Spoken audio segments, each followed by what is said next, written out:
로마서 2장 14절 15절 보시겠습니다. 로마서 2장 14절 15절 말씀.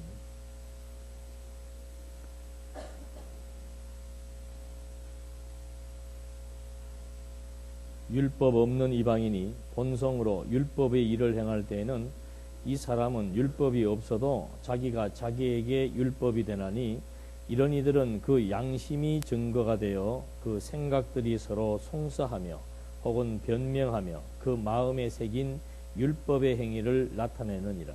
곧 내 복음에 이른 바와 같이 하나님이 예수 그리스도로 말미암아 사람들의 은밀한 것을 심판하시는 그날이라.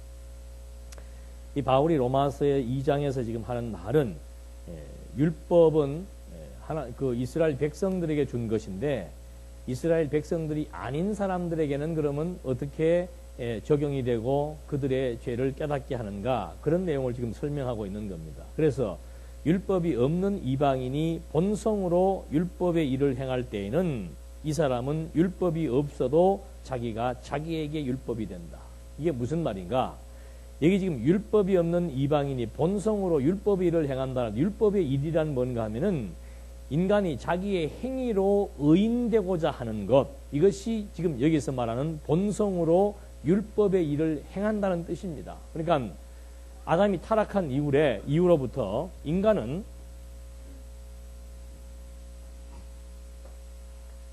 하나님께서 아담을 창조해 놓으셨을 때는 아담이 살아있는 영체이기 때문에 아담에게는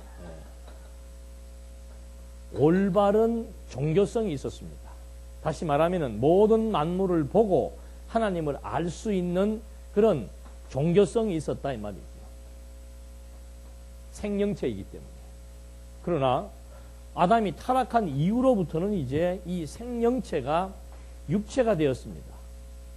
육체가 되었기 때문에 이 종교성이라고 하는 이 하나님을 알아볼 수 있고 하나님을 경외할 수 있는 이 종교성도 이제 완전히 그 기능이 마비가 돼버린 거예요. 기능이 마비가 돼버리고 나니까는 인간들에게 남아있는 종교성이라고 하는 것은 전부 윤리적인 것이었습니다. 타락하기 이전에는 하나님 좋은 대로 행하는 것이 나도 좋아서 하나님 경외하는 그런 아름다운 종교성을 가지고 아담이 타락 전에 에덴 동산에 살았었는데 타락한 이후로부터는 이제 이 생명체가 육체가 되고 종교성이 마비가 된 이후로부터는 자기중심적이 되어가지고 자기가 어떻게 살면 의인이 되는 것으로 착각하는 그런 마비된 종교성에 의해서 인간이 자꾸 윤리적인 동물로 바뀌어 나가더라 그 말입니다. 여러분들이 윤리 도덕이라고 하는 거 좋게 생각하면 안 돼요.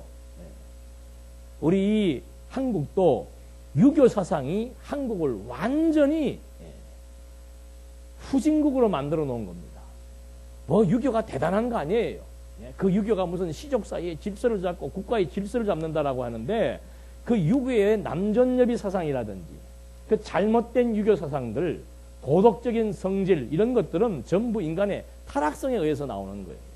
그러니까 예수님이 신약에 와서 그리스도 안에서는 신분의 차별도 없고 여성과 남성의 차별도 없고 무슨 뭐 제도적인 차별도 없고 그리스도 안에서는 종족의 차별도 없고 모든 차별은 다 철폐된 것이다. 모든 인간은 하나님 앞에서 동등하다. 그걸 지금 갈라디아서에서 바울이 그리스도의 평등 사상을 지금 소개한 것처럼 인간의 타락성이라고 하는 것은 자꾸 인간이 자기 스스로가 어떻게 행동하면은 깨끗하고 의인인 것으로 잘못 착각하는 그런 타락한 윤리성을 가지고 있다 이거죠. 이걸 지금 바울이 양심이라고 얘기하는 거예요. 양심. 그 양심이라고 하는 것은 도덕적 기능이지 이게 종교적 기능이 아니란 말입니다. 그러니까 누구나가 남의 것 훔치면은 아 이거는 안 되는구나. 그런 걸 느끼고 가슴을 두근거리게 하는 것 그것이 양심인데 그건 하나의 도덕성이지.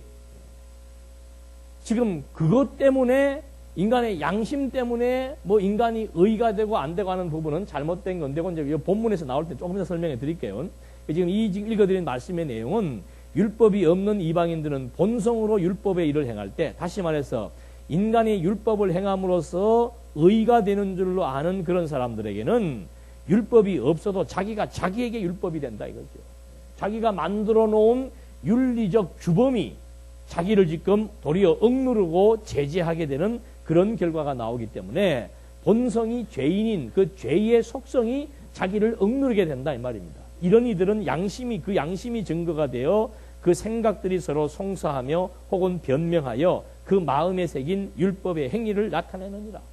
그러니까 타락한 인간들에게 양심이라고 하는 것은 이제 완전히 윤리성인데 그 윤리성에 의해서 인간이 자꾸 의인이다, 죄인이다를 판가름하려고 하는 그런 어리석은 생각들을 갖고 있는데 그런 그 어리석은 생각에 의해서 그들은 서로 변명하기도 하고 주장하기도 하면서 율법의 행위를 나타내고자 한다 그 말이지.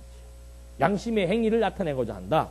16절 곧 내 복음에 이른 바와 같이 하나님이 예수 그리스도로 말미암아 사람들의 은밀한 것을 심판하시는 그날이다. 언제까지?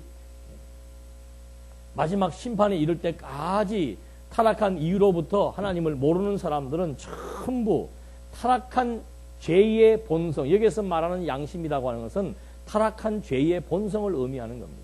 그 타락한 죄의 본성, 그 타락성, 그건 바로 자기 스스로가 어떻게 살면은 의가 되는 줄로 알고 있는 그런 속성에 의해서 마지막 가서는 결국은 심판을 받게 되는 것입니다.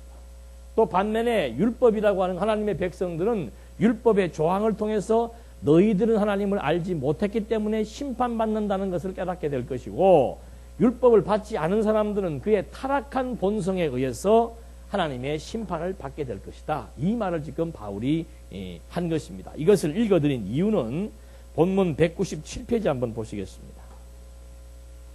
197페이지에 자연법이라고 나와 있습니다. 4번 양심법 내지 자연법은 혹은 마음에 기록된 내적인 법의 성서적 근거는 로마서 2장 14절 15절 말씀 이 양심법은 모든 사람들의 마음속에 기록되어 있는 것으로 두 돌비에 적힌 십계명의 내용과는 본래는 동일한 요구들이었다. 그래서 양심은 끊임없이 우리를 깨우친다. 양심은 우리를 잠들게 하지 않는다. 양심은 선과 악을 판단하고 의무 수행이 부실할 때는 우리를 고발한다. 이 양심은 우리가 하나님과 이웃에 대하여 어떤 의무를 수행해야 하는가를 말한다. 이 양심은 우리 속에서 명령한다. 그러나 칼빈은 인간 본성의 타락과 부패로 말미암아 하나님께서는 십계명 등 기록된 법을 주셨다고 말한다. 이 뭐 지금 복잡한 얘기 같습니다만은 간단하게 말씀을 드리면은 칼빈이 말하고 있는 양심, 바울이 말하고 있는 양심은 타락한 인간의 본성을 말하고 있습니다. 타락한 인간의 본성에 의해서 인간은 심판받게 되어 있다는 이 말을 칼빈은 지금 어떻게 얘기하고 있는가 하면은 타락한 인간의 본성이 아니고 하나님의 백성들 또는 타락한 이후의 모든 인류들에게는 무엇이 있다? 양심이 있다. 이 양심이 하나님의 뜻이나 또는 윤리 도덕적으로 잘못된 그런 법규들을 해석할 수 있다라고 지금 말하고 있다 이 말입니다. 그런데 이 양심은 이미 여기에서 다 죽어버린 거예요. 이 양심은 종교성을 의미하는 건데 타락하기 이전에는 인간에게 종교성이 있어서 그 종교성으로 하나님의 선과 악을 판단하고 분별할 수 있었는데 타락한 이후로부터는 이 종교성은 완전히 마비가 돼서 죽은 거예요. 그러니까 타락한 이후로부터 특별 계시로 주어진 하나님의 말씀을 통하지 않고서는 어느 누구도 인간이 가지고 있는 자기 양심에 의해서 하나님을 판단하거나 구별할 수 없도록 되어 있는데 칼빈은 지금 십계명 해설을 얘기하고 율법을 해석하면서 인간에게 양심이 있어가지고 그 양심이 선과 악을 판단하고 의무 수행을 부실하게 할 때는 양심이 자기를 고발해서 이 양심이 사람들로 하여금 어느 정도는 하나님의 뜻을 순복할 수 있도록 만들어 나간다라고 하는 그런 말을 지금 얘기해 주고 있는 거죠. 그래서 근데 성경에는 이 양심을 무슨 양심이라 그래요? 불화살 맞은 양심, 화인 맞은 양심, 돌같이 그냥 딱 굳어버린 그런 양심. 이미 기능을 발휘할 수 없는 양심이에요. 근데 지금 칼빈은 이 말을 왜 하는가 하면은 자꾸 지난 시간도 얘기하고 이번 신문에도 계속해서 연재가 되고 있습니다만은 그 인간으로 하여금 죄에 대한 책임 문제를 물기 위해서 어제도 어떤 분하고 그런 토론을 했습니다만은 지금 신학자들, 칼빈도 창세기 주석에서 보면 칼빈이 무지하게 고민을 하고 있습니다. 어디에서? 이 타락 문제 때문에. 칼빈이 창세기에서 타락 때문에 막 계속 글을 쓰면 주석을 쓰면서 고민을 하고 있어요. 왜? 칼빈이 주창하는 신학 사상의 핵심은 하나님의 절대 주권 사상입니다. 하나님은 절대 주권자이시다. 온 우주와 만물을 당신의 작정대로 이루시는 전능하신 분이시다. 그런 주권을 칼빈이 계속해서 강조하면서 종교개혁의 신학사상의 핵심으로 지금 글을 써내려가고 있는데 첫 관문에 부딪힌 것이 뭔가 하면은 타락 문제예요. 타락 문제.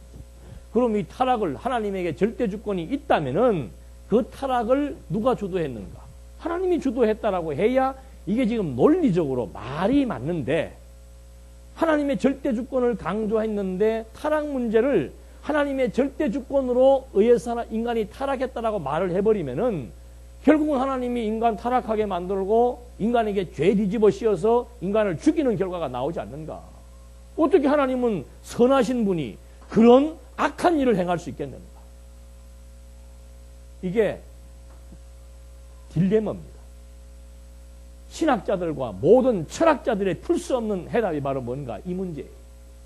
그래서 21세기에 16세기는 칼빈이고 21세기, 20세기에는 칼바르트라고 하는 신학자가 아주 유명한 신학자인데 그 사람도 이 문제를 어떻게 풀었는가? 맞다. 하나님에게는 악이 없다.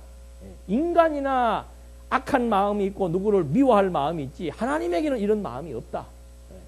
그래서 하나님은 선한 분이기 때문에 하나님은 모든 인류를 사랑하지 하나님에게는 선택과 유기라고 하는 것이 있을 수가 없다. 왜 누구를 버리고 누구를 택하냐? 하나님은 선하신 분이고 사랑하신 분이 어떻게 이런 선하신 분이 인간을 타락으로 몰아갈 수가 있겠는가? 완전히 신관 자체가 뒤집어져 버린 거예요. 그러다 보니까 자연스럽게 인간의 자유의지가 부각되게 돼 있고 이게 부각이 되어야만이 이 문제를 자연스럽게 인간에게 돌려서 네가 책임져라. 하나님은 선하신 분이니까 인간 타락하는 거 모른 척. 하나님이 모른 척 할 수 있어요? 그러니까 보수주의 신학자들은 허용했다 그래. 허용. 인간의 타락을 하나님이 허용했다. 예. 잠깐 그때는 안 본 척. 안 본 척 했다. 그것도 공범이에요. 예. 모른 척 했다 이 말이죠. 그럼 누가 했는가? 아담이 했다. 아담. 예. 그래야 이 문제에 대해서 아담으로 악한 일, 범죄한 악한 일을 인간에게 부여해버리고 그 죄에 대한 책임을 인간에게 부과시켜버리고 이래야 하나님을 선한 분으로 하나님을 절대 주권자이신 분으로 높이 세워놓을 수 있는 이런 이론이 이렇게 해서 만들어진 거라 그 말이에요. 이게 쉬운 얘기를 하는 게 아니에요. 그러니까 이 문제를 어찌됐든 간에 인간에게 만들어 나가기 위해서 여기에서 주어진 이 종교성이 완전히 말살된 게 아니고 인간에게는 양심으로 인해 가지고 이 종교성이 어느 정도의 씨앗은 남아 있었다. 그래서 이 종교성을 가지고 구원에 이를 수는 없지만 하나님의 명령이 무엇인지는 판단할 수 있는 그 정도의 종교성은 인간에게 남아있다. 이렇게 지금 말을 빼내가는 것이 칼빈의 논리다 이 말이죠. 아니에요. 영적으로 사망했는데 무슨 종교성이 남아있습니까? 씨앗도 안 남아있죠. 완전히 죽어버린 거죠. 화인 맞은 양심이고 인간의 종교성은 이 사망으로 인해서 완전히 말살돼 버린 거예요. 어느 누구도 일반 계시인 이런 피조 세계를 통해서 하나님을 알만한 능력을 가지고 있는 사람은 한 사람도 있을 수가 없다 이 말입니다. 그게 지금 성경적인 이론인데 이 문제 해결하기 위해서 결국은 자꾸 인간의 양심 문제 얘기하고 종교성이 남아있다라고 얘기하고 해서 이 문제를 자꾸 그쪽으로 풀어가려고 하는 그런 경향을 지금 칼빈이 띠고 있는 거예요. 그리고 여러분 숙제를 한번 좀 생각 좀 해보십시오. 하나님은 선한 분인데 어떻게 인간의 타락을 허용할 수가 있으며 인간의 타락을 보고 방치할 수 있으며 만약에 하나님의 절대 주권을 강조하기 위해서 하나님께서 인간의 타락을 주도했다? 이건 있을 수가 없는 일이다. 이게 지금 99%의 신학자와 철학자들이 주장하는 이론입니다. 여기까지만 할게요. 그래서 칼빈이 자연법 얘기를 하면서 이 자연법이라고 하는 것은 양심법이에요. 양심. 인간의 양심에 의해서 하나님을 어느 정도는 판단할 수 있고 인간의 그 양심에 의해서 모든 여러 가지 많은 도덕적 양심에 의해서 율법이 없어도 어느 정도의 법을 우리가 스스로가 가늠하면서 살아갈 수 있다. 그러니까 사회에서도 율법이 없어도 도둑질하면 징역이 몇 년이고 살인하면 몇 년이고 이게 나와 있는데 이런 법만 가지고도 얼마든지 하나님의 율법적 기능을 할 수 있다라고 지금 칼빈이 말하고 있는 거죠. 그래서 양심의 법이라고 하는 것은 선악을 구별하는 건데 그 선악의 개념 자체가 완전히 다른 거죠. 일반적으로 선하다, 악하다 그러면 전부 윤리, 도덕적으로 선하다, 악하다로 이해하는 거예요. 아, 저 사람 참 못됐다. 저거 악한 놈이구나. 저 사람은 법 없이 살 사람이다. 아이고, 선한 사람이다. 그러니까 선한 사람, 악한 사람을 도덕적 기준에서 가늠을 하니까 선한 사람 손 들어보십시오. 그러면 들 수도 없고 안 들 수도 없고. 예? 악한 사람 손 들어보십시오. 그래도 들 수도 없고 안 들 수도 없고. 그렇잖아요. 성경이 말하는 선악은 그게 아니에요. 하나님은 절대자이기 때문에 절대자인 당신 기준에 의해서 당신이 좋은 게 선이고 당신이 싫은 게 악이에요. 근데 대부분의 많은 사람들은 인간의 윤리, 도덕을 기준으로 해서 윤리적으로 잘 사는 사람을 선한 사람이라고 얘기하고 윤리적인 사회적인 법을 지키지 않고 범법 행위를 하는 사람을 악한 사람이라고 규정을 하니까 이게 지금 완전히 서로 개념이 상반된 개념이니까 성경을 봐도 이해가 안 되는 거죠. 하나님이 언제 좋았더라 그랬습니까? 첫째 날에 하나님이 피조물을 만들어 놓고 하나님 보시기에 뭐예요? 그게 선이라니까요. 하나님 보시기에 좋은 게 선이에요. 하나님 보시기에 나빴더라 하는 그것은 악이에요. 근데 왜 하나님에게 선과 악의 관념이 없겠냐 이 말이죠. 당연히 있죠. 당연히. 그걸 갖다가 자꾸 악에 대한 개념을 갖다가 도덕적으로 생각을 해서 살인하고 범죄하고 도둑질하는 그걸 악이라고 생각을 하니까 하나님이 어떻게 살인하고 도둑질하고 악한 그런 생각을 하실 수 있는가? 그건 말이 안 된다. 그 말이 그래서 나오는 거예요. 왜 하나님에게 싫어하심이 없어요? 예? 하나님 보시기에 좋았더라의 반대는 뭐예요? 꼭 일 옆에다가 토를 써가지고 하나님 보시기에 좋았더라 갈래요. 그리고 하나님 보시기에 싫었더라도 있다 이렇게 해야 그걸 알 수 있어요? 하나님 보시기에 가장 강교한 짐승이 뭐예요? 그게 사단 아니에요. 그러면 어떤 일에 쓰이는 거예요? 악한 날에, 악한 일에 쓰이기 위한 악의 도구가 뭐예요? 그게 사단이에요. 하나님이 지으신 피조물 중에서 뭐가 가장 악하더라? 뱀이 가장 악하더라. 파충류 얘기하는 거 아니죠? 그런 개념만 보더라도 하나님에게는 당연히 선과 악, 좋아하심과 싫어하심의 관념이 있는 거예요. 뭘 자기들이 하나님을 그렇게 대단히 생각을 한다고 하나님을 그렇게 만들 수는 없다. 우리가 만든다고 만들어지고 우리가 개념을 이렇게 설정한다고 하나님이 그렇게 되고 그런 거예요. 당연히 하나님에게는 선과 악에 대한 그런 관념이 있는 거죠. 어둠이 있으니까 뭐가 있어요? 빛이 있고 하늘이 있으니까 땅이 있고 선택한 것이 있으니까 뭐가 있어야 돼요? 당연히 유기가 있어야 되는 거죠. 근데 왜 이걸 없다고요? 사랑이 있으면 반드시 뭐가 있어야 돼요? 미움이 있는 거죠. 사랑이 있다면 미움이 있는 거예요. 그러니까 이 피조세계는 상대세계이기 때문에 사랑의 개념만 가지고는 그 개념이 이해가 안 되는 거란 말이에요. 미움이 있어야 사랑을 이해할 수 있잖아요.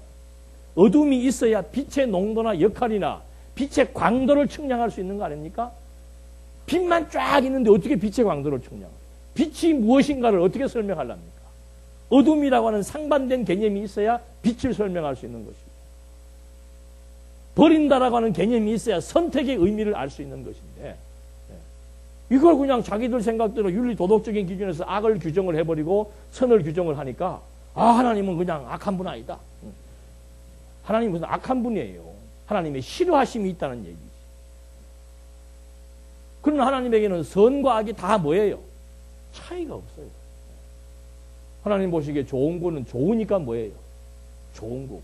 하나님 보시기에 나쁜 거는 나쁘니까 뭐예요? 나쁘니까 나쁜 거예요? 나쁘니까 좋은 거예요? 무슨 말이야?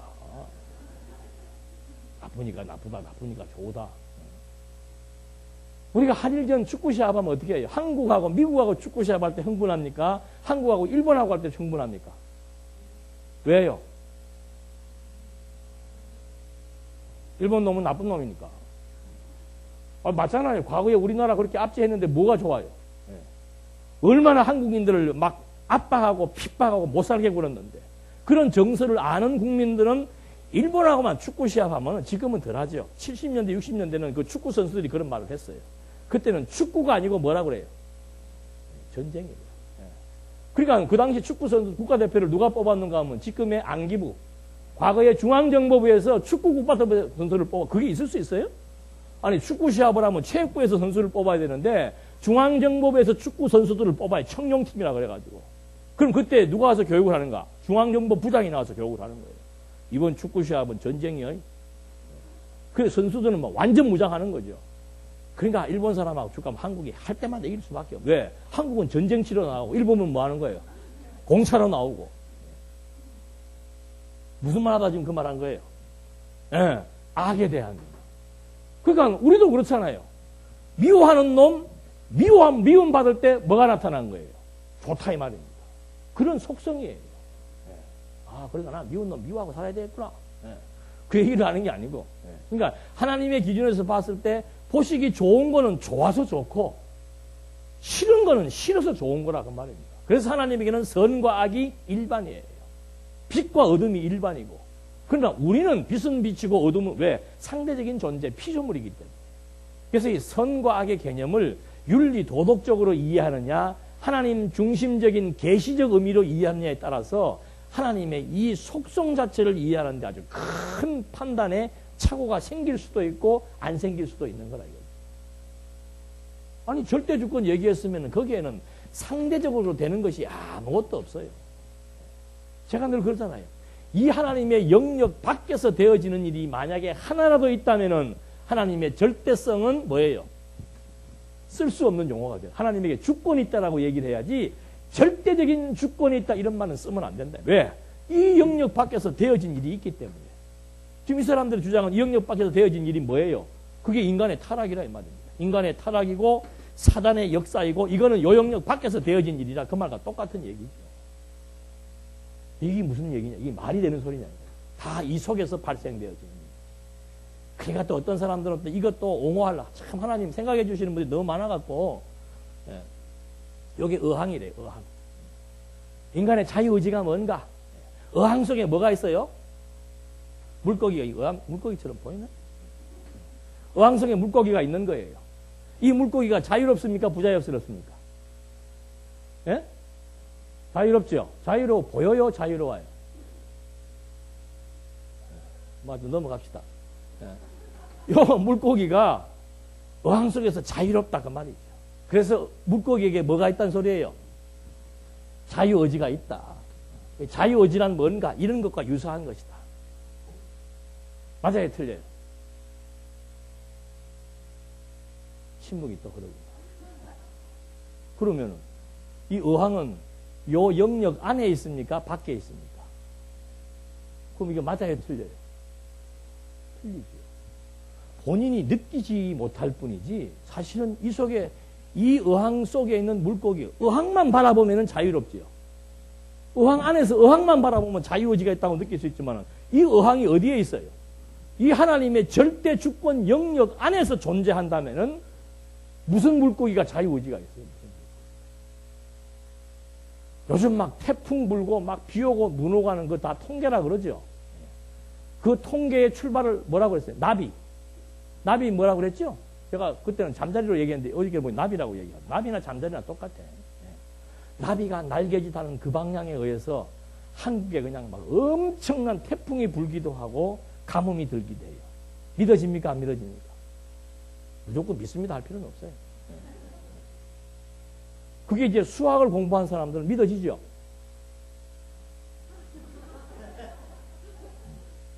맞아요. 왜 그런가? 왜 그렇게 했어요?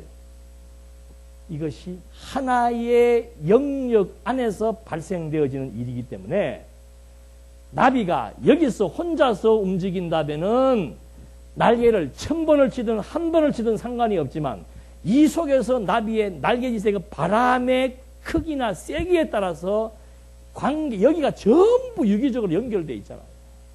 대한민국의 날씨에 막대한 영향을 미친다니까. 어떻게 스스로 독자적으로 움직이는 게 어디가 있어요? 철저한 하나님의 절대 영역 주권 안에서 움직이는 거예요. 오전에 공부한 에베소서 내용도 마찬가지예요. 바울이 하는 얘기가. 이런 하나님의 능력에 의해서 지금 이 교회란 이런 하나님의 능력에 의해서 세워지고 이런 하나님의 권세에 의해서 교회가 보존되고 섭리되어진다. 그것이 교회뿐이냐 이 말이에요. 모든 피조세계 전체가 하나님의 절대 주권 영역에 의해서 움직인다. 그러니까 이렇게 자꾸 골치 아픈 얘기를 하는 이유는 이 문제 해결이 안 돼서 그래요. 이 문제 해결이 안 돼요. 그러니까 자꾸 이 문제 해결하기 위한 수단으로서 종교성, 양심을 지금 자꾸 칼빈이 얘기를 하는 겁니다. 그래서 여기에서 말하고 있는 이런 칼빈의 주장들은 이미 출발점부터 문제가 있다는 것을 우리가 확인을 해봤는데 그 198페이지 한 6줄째 되는데 나눠진 데 보면은요, 칼빈은 자연법 혹은 양식법에 관하여 希腊, 로마 내지는 르네상스 인문주의가 말하는 인간의 양심의 소리와 의적 능력을 인정한다. 즉 선과 악을 구별하는 보편적 판단이 누구에게 있으며 어느 정도의 윤리적 삶을 영위하는 의지력도 인간에게 있는 것이라고 본다. 그러나 하나님의 존전에서 핑계할 수 없을 정도로만 능력이 주어진 것이다. 이게 무슨 말인가?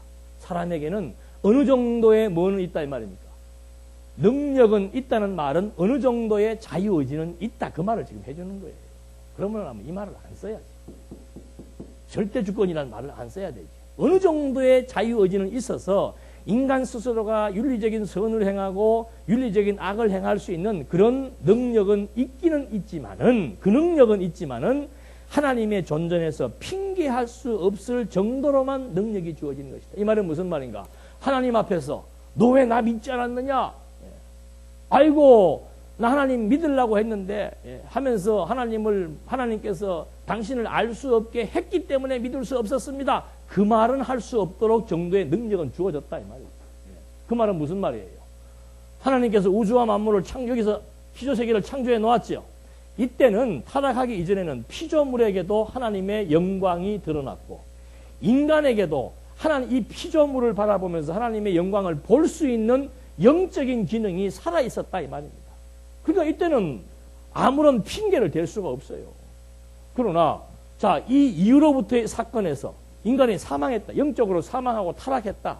그러면 그 다음에 너 왜 나 안 믿었느냐라고 말했을 때 인간들이 핑계를 댈 수 있습니까? 없습니까?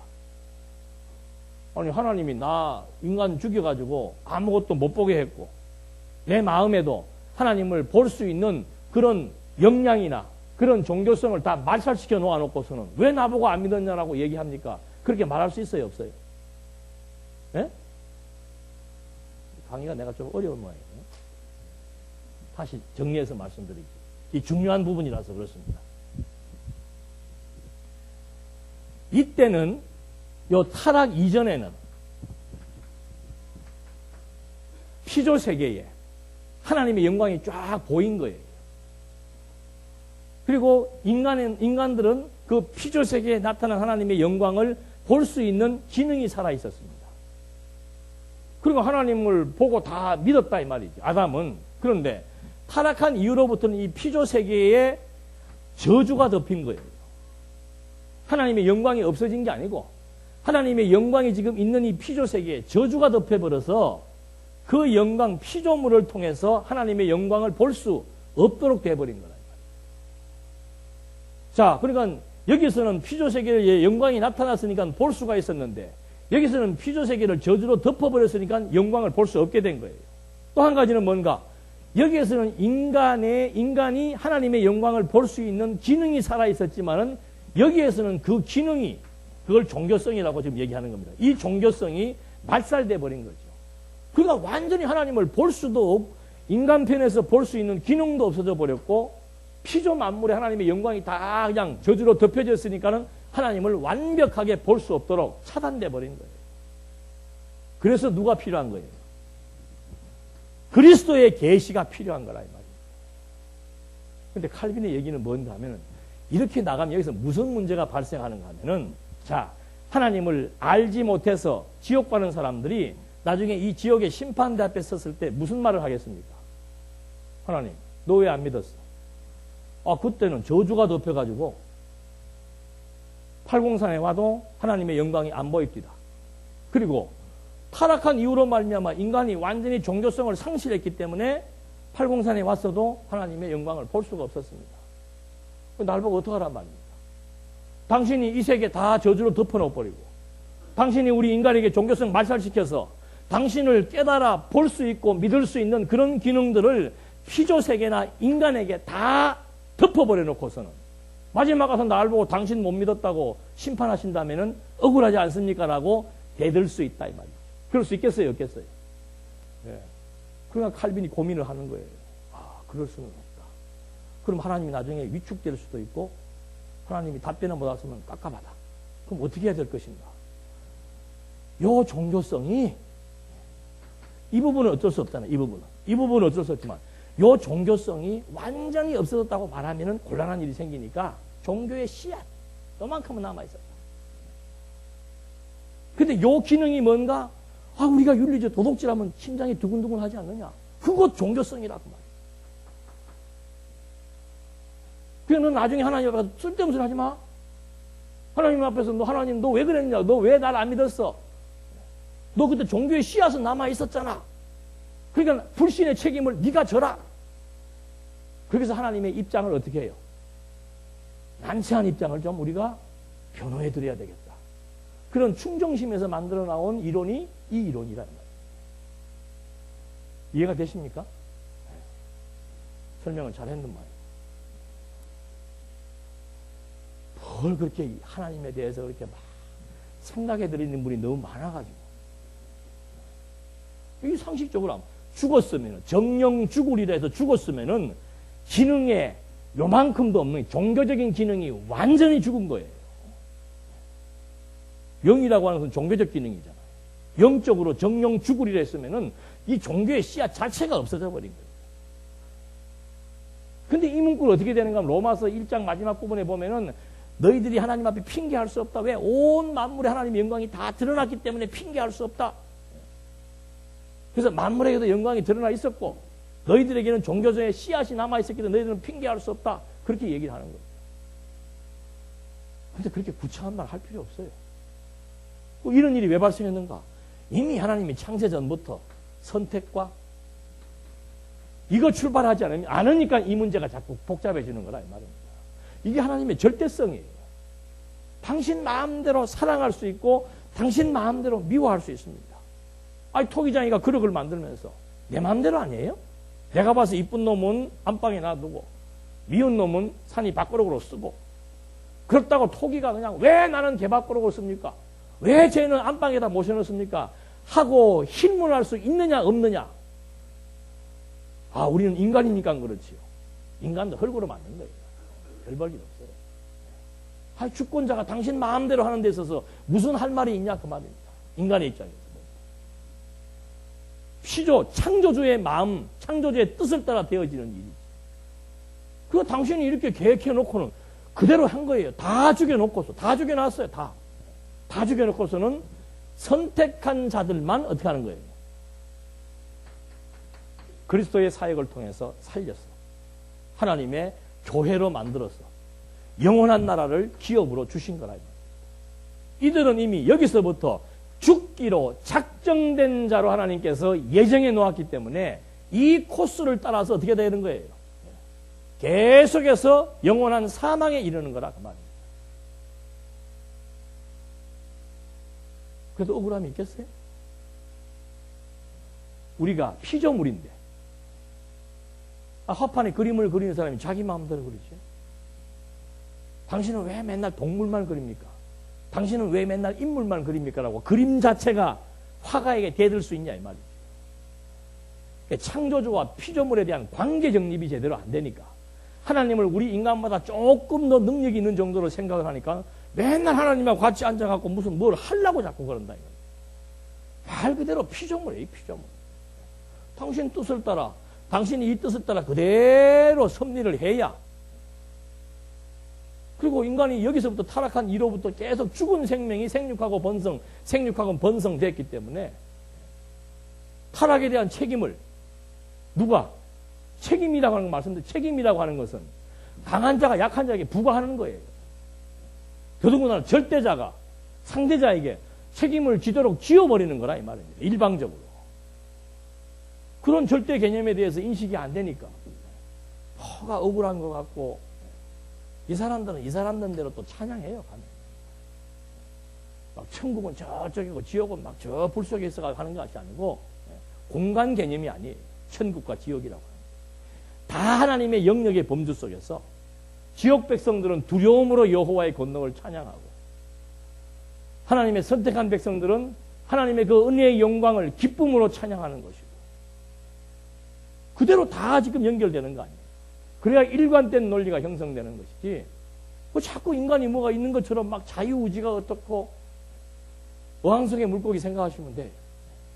어항 속의 물고기, 어항만 바라보니까 물고기가 마음대로 자유롭게 노는 것 같지만은 그 어항 밖에 있는 그 영역만 이해하시면은 자유롭게 자기 스스로 되는 일이 뭐가 있어요, 자기 스스로. 네? 인간 뜻대로, 인간 스스로, 인간의 계획대로 될 수 있는 일이 어디가 있냐, 이 말입니다. 생각을 내 마음대로 생각을 하고 말고 합니까? 아무리 생각하고 기억해내려고 해서 그것이 이 두뇌에서 기억이 나는지요. 두뇌에 입력된 정보가 기억이 나냐 이 말입니다. 이 두뇌가 내 마음대로 움직여진다면 내 마음대로 돼야지. 내 마음대로. 아이고 저 사건은 잊어버려야지. 아이고 저 인간은 잊어버려야지. 그리고 눈 감으면 깨끗하게 잊어버려지고 잠을 탁 자야 되는데 눈을 감으면 감을수록 잊어버려야지 하는 그 사건이 자꾸 생각이 난다 이 말입니다. 인간에게 자유의지가 있고 인간이 자기 몸을 자기가 통제하고 자기 두뇌를 자기가 마음대로 통제할 수 있는 능력이 있다면은 두뇌부터 정리해 나가야죠. 두뇌부터. 뭐가 마음대로 돼요? 몸이 전적으로 두뇌에 의해서 움직여지는데 어느 누가 한쪽 손 마비되고 싶은 사람이 어디가 있어요? 두뇌가 마비되니까 마비가 되는 거예요. 그러면 내가 내 두뇌를 조절할 수 있는 자유의지가 있다면은 야 오른쪽 두뇌 빨리 좀 움직여. 그런 말을 하면 또 그거는 맞지 그래요.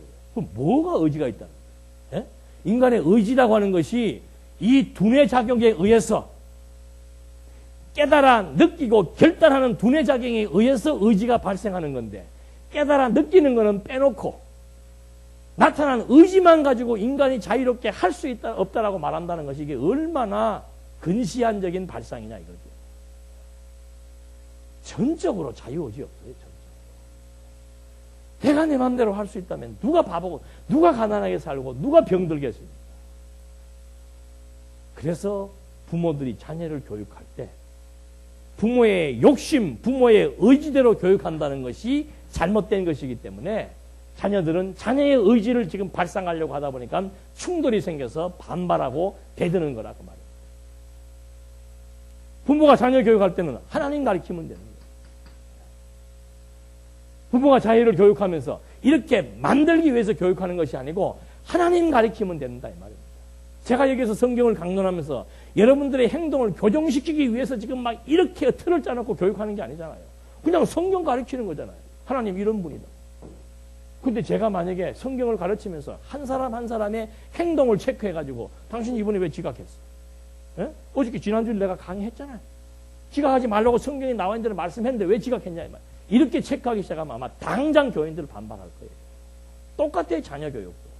하나님이 이런 분이다라고 소개만 해주면 되는 것이지 자녀를 자기 욕심대로 자기가 교육한 대로 자기가 끌어나가려고 하다 보니까는 자기 의지가 투영되고 관철되니까 상대방은 그 의지에 반발할 수밖에 없는 거죠. 왜? 너도 의지가 없는 주제에 왜 날 보고 이래라 저래라 하느냐. 그 말하고 똑같아. 그건 본성으로 인간이 아는 거예요. 자유의지 문제는 이거 참 이 타락한 이때부터 시작해서 아마 고민했을 거예요. 학자들은. 인간이 마음대로 하고 사느냐 못 사느냐. 어떻게 보면 내가 내 양심 내가 마음대로 이렇게 하는 것 같기도 하고 내가 안 하니까 안 하는 것 같기도 하고 안 되는 것 같기도 하고 우리 공부하는 학생들이 공부 열심히 해야 되겠다라고 생각하지 않는 사람 있어요? 사업하시는 분들이 아이고 난 돈 적게 벌어야 되겠다 그러고 사업하시는 분 있어요?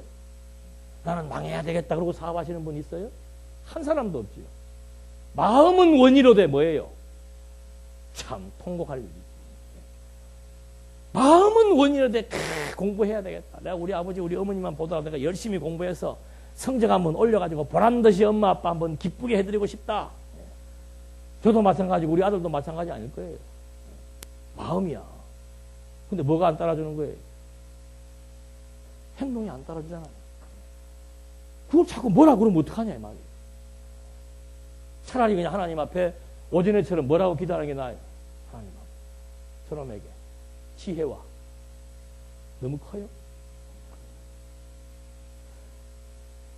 그래서 이 타락에 대한 문제가 너무너무 이게 참 우리 신학계에서 또 인간의 본성을 다루는 부분에 있어서는 너무 중요한 문제인데 지금 저런 근본적인 출발이 칼빈이 혼돈을 갖고 있기 때문에 자꾸 이렇게 인간의 양심, 뭐 핑계할 수 없을 정도의 종교성은 있다, 양심은 살아있다, 이미 다 화인 맞은 양심이에요. 그런 거 있을 수 없습니다. 그러면서 그 중간에 양심이 자꾸만 찌르기 시작하고 하나님의 심판대 앞에 나아가면 양심은 두려워 떨 수밖에 없다. 이와 같은 한도 내에서 양심법은 십계명 중 주로 두 번째 돌비에 기록된 것에 해당된다고 보아야 한다.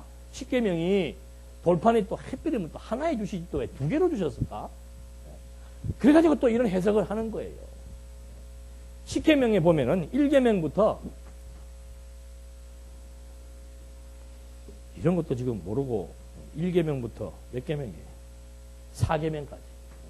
요거는 하나님과 관계된 거. 왜냐하면 나 외에 다른 신 섬기지 말고 1계명, 2계명은 너 우상 만들지 말고 3계명은 여호와의 이름을 망령되이 끊지 말고 4계명은 안식일을 거룩히 지키라. 그러니까 이거는 하나님하고 관계된 것이고 5계명부터 10계명까지는 뭔가 하면 5계명은 내 부모를 공경하라. 6계명은 살인하지 말라. 7계명은 간음하지 말고 도둑질하지 말고 이웃의 거짓 증거하지 말고 이웃집 것 탐내지 말라. 이게 10계명이에요. 그러니까 이것은 인간과의 관계가 이루어지는 것이다. 그래서 이것은 도덕법이다. 그리고 이것은 양심에 의해서 우리가 지킬 수 있는 법이다. 그래서 10계명을 이렇게 두 개로 구분해버려요.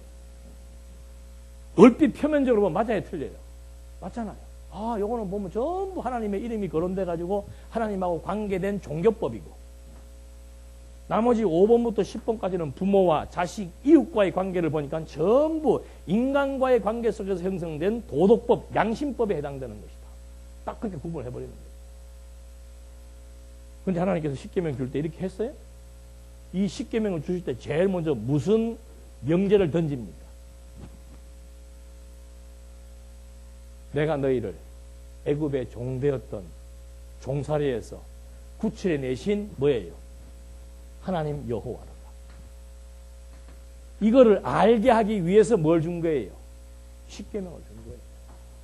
뭐 인간과 인간과의 관계 속에서 도덕적인 질서와 사회 질서를 유지시키기 위해서 이 법을 준 게 아니고 이 법을 바라볼 때마다 하나님은 우리 열조와의 약속대로 우리를 애굽의 종살이에서 해방시켜 주신 여호와이시구나라고 하는 하나님을 깨닫게 하고 기억나게 하기 위해서 이 법을 준 것이지 이 법을 잘 지켜서 윤리 도덕적으로 무슨 선한 사람이 되라 그래서 준 게 아니라 이 말이에요. 이게 완전히 법을 접근하는 관점이 완전히 계시적인 하나님 여호와이심을 계시하기 위한 계시적인 관점과 인간의 윤리 도덕과 사회 질서를 위한 인간적인 도덕적인 관점과는 이거는 완전히 다른 차원이라 이거죠. 근데 자꾸 율법을 갖다 바라보면서 일반법하고 똑같은 관점에서 일반법이야 사회 질서 유지하는 거 아니에요. 이것도 마찬가지 아니에요. 사회 질서, 가정 질서, 내 부모를 공경해라. 가정 질서 아니에요. 남의 걸 탐내지 마라. 사회 질서 아닙니까? 그거 지금 유지하기 위해서 준 것이라고 착각을 하는 거예요. 사회 질서 유지하려면 율법 아니라도 각 나라마다 법 없는 나라 없습니다. 다 있습니다. 그것까지면 돼요. 근데 뭐하러 하나님께서 이스라엘 민족에게 특별히 돌판에다가 새겨가지고 돌비석에다가 새겨가지고 그 법을 왜 줬냐 이 말이죠. 기억나게 하시고 누구를? 하나님 여호와이심을 기억나게 하시고 그래서 이 지금 출발 잘못되고 어떤 관점, 계시적인 관점이냐 그렇지 않으면은 윤리, 도덕적인 관점이냐 교훈적인 관점이냐 인간의 삶을 위한 관점이냐에 따라서 주어진 율법을 해석하는 방향이 완전히 다르고 결과가 완전히 다르게 나타나는 거예요. 그러니까 예수 믿고 구원받은 이후에도 계속해서 뭘 지키라 강조합니까? 이 법은 지켜야 된다. 이 법은. 왜 부모를 공경해야 되는지는 설명하지 않고 자, 5계명에 너 부모를 공경하라 그랬다. 오늘은 어버이 주일입니다. 다들 나와. 부모를 공경해야 됩니다. 성경에 부모를 공경한다 그러면 장수한다 그랬습니다. 그러면 부모를 공경하고도 일찍 죽는 사람 또 뭐예요? 해도 하는 소리들을 그렇게 한다니까.